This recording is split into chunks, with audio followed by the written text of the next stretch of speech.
xubno ka mid ah ururkii SNM ayaa ku eedeeyay dawladda Silaanyo xariga haween ay ka geeriyoodeen saraakiil ka tirsan ururkii SNM. Hada warbixin arrinkaasi ku saabsan Yaxya Sheekh Ismaaciil ayaa inoo haya. dhawaan ayay ahayd markii xabsiga dhexe magaalada Hargeysa loo taxaabay 4 dumar oo ay ka geeriyoodeen 4 mujaahid oo ka tirsan ururkii SNM ee ka dambeeyay nabadda iyo xornimada haatan uu dalka Jamhuuriyadda Soomaaliland ku naalooday. qaar ka mid ah mujaahidiinta ku nool magaalada Hargeysa ayaa xukuumadda madaxweyne Silaanyo ku eedeeyay xariga 4 haweenta iyagoo ku tilmaamay in ay yihiin birimageydo isla markaasina ay tahay wax laga xishoodo. mujaahidiintan ku qabtay shirka jaraa'id ee magaalada Hargeysa ayaa waxa kamid ahaa mujaahid Ibraahim Dhagaweyne, mujaahid Xasan Ciise Jaamac iyo mujaahid Maxamed Xaashi Cilmi iyo qaar kale oo badan. waxaana mujaahidiinta hadaladoodii kamid ahaa waa ayaan daro in maanta haddii wax tari ka waayeen dawladda uu madaxda ka yahay mujaahidkii SNM muddada dheer hogaaminayay waxyeelo inay iyo xarigin u raaca aad iyo aad bay ayaan daro u tahay. waxay xusuusinaysaa maalmihii qaraara ay soo mareen, waxay xusuusinaysaa agoonnimadii, waxay xusuusinaysaa waqtigii kaga lumay iyo dadkii iyo naftii markii kaga lumay ayay xusuusinaysaa. waana waxyaabaha ummaduhu ay ka xishoodaan inay dadka caynkaasi bilmageydada ah haddii wax kale tari waayo in hagardaamada laga daayaaba waxay kaga sinayd in madaxweynuhu uu yeedho markuu maqlo hortaadii taagan yihiin inuu yeedho weydiiyo waraysto oo kaliya kaga filaydo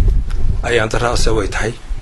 maanta waxa dhacay waxa weeyaan wixii laga filayay xukuumadan talada haysa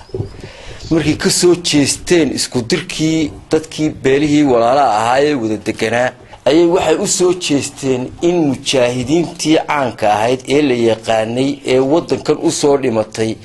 xaasaskoodii in madaxtooyada horteeda inta askartii madaxtooyadu ay layso xaajiyad booliisa lagu guro jeelka loo taxaabo halkaa ay u hoydaan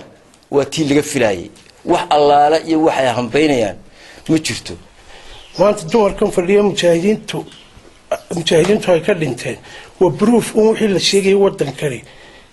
wuxuu ku socdaa uu dumayaa. imanka burcaagteeda 600 oo nin baa soo fadhiya.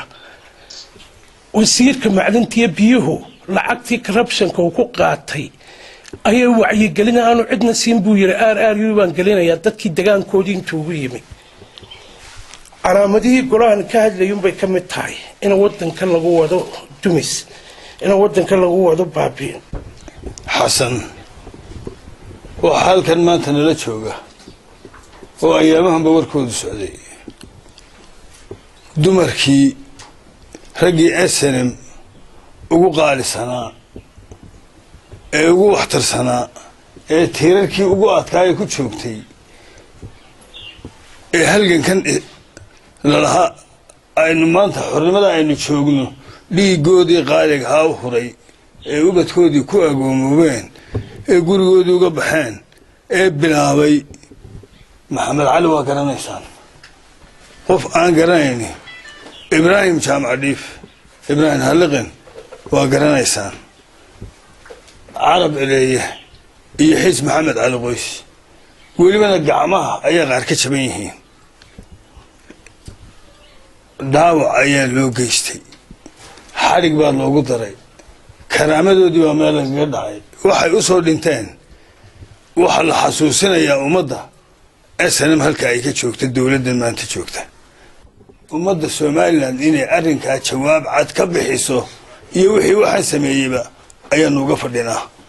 raggii ugu mudnaa raggii wadanka xoreeyay rag ka mid ah xaasaskoodii caasimadii wadanka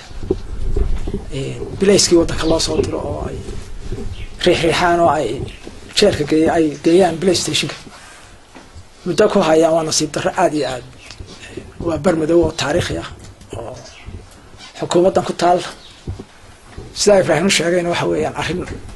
mudan in wax lagu qaato, arrin mudan in wax lagu qaato oo wax laga qabto oo laga tashado. madashan wada tashigu markii ay hawsheeda bilowday arrimaha noocan ah iyo wixii la mid ah ayaa loo sameeyay in ay banka soo dhigto oo ay ummadda hor keento oo ay tala weydiiso iyaduna tala ay ku darsato arrintan dumarka qabsatay ma ahayn mid loo fadhiyey board waxay kala bixiyeen muxuu ahaa mara ay kusoo qoreen magacyadii mujaahidiinta iyo muxuu ahaa magacyadoodii halkaa dabeetana waxay ahayd in loo yeedho oo 4 dumara in la fadhiisiiyo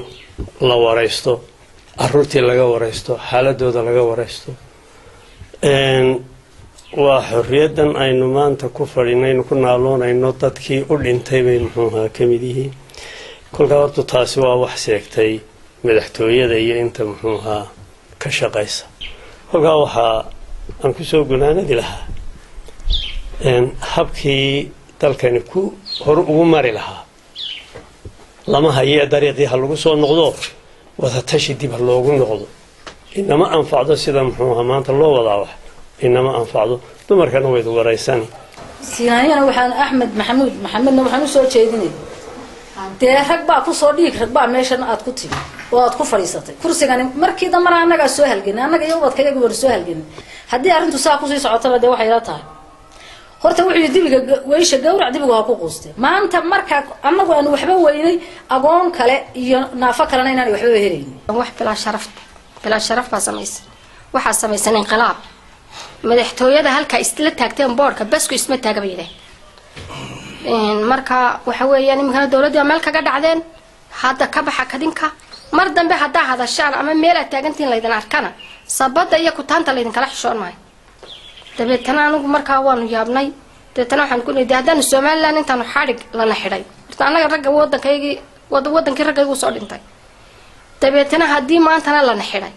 dee wax qalad kastaba uu dhacaa annaga madaxweynihii ma noo yeedhayaa oo ma noo horgeynaysaa maya madaxweyne arki maysana waaba cadhaysan iyo marwadiisii halkaa weliba ka baxa baa lanagu yiri si kastaba amuurtu ha ahaatee mujaahidiintan ayaa ku buhoobay madasha wadatashiga iyo toosinta qaranka Somaliland iyagoo ay sheegay in ay tani tusaale ugu tahay loona baahan yahay xukuumadda Somaliland in ay la shaqeyso isla markaasina ay talooyin ka weydiiso sidii dalkani Somaliland loo horumarin lahaa madasha wadatashiga iyo toosinta qaranka Somaliland Yahya Sheekh Ismaaciil telefishinka caalamiga Royal TV magaalada Hargeysa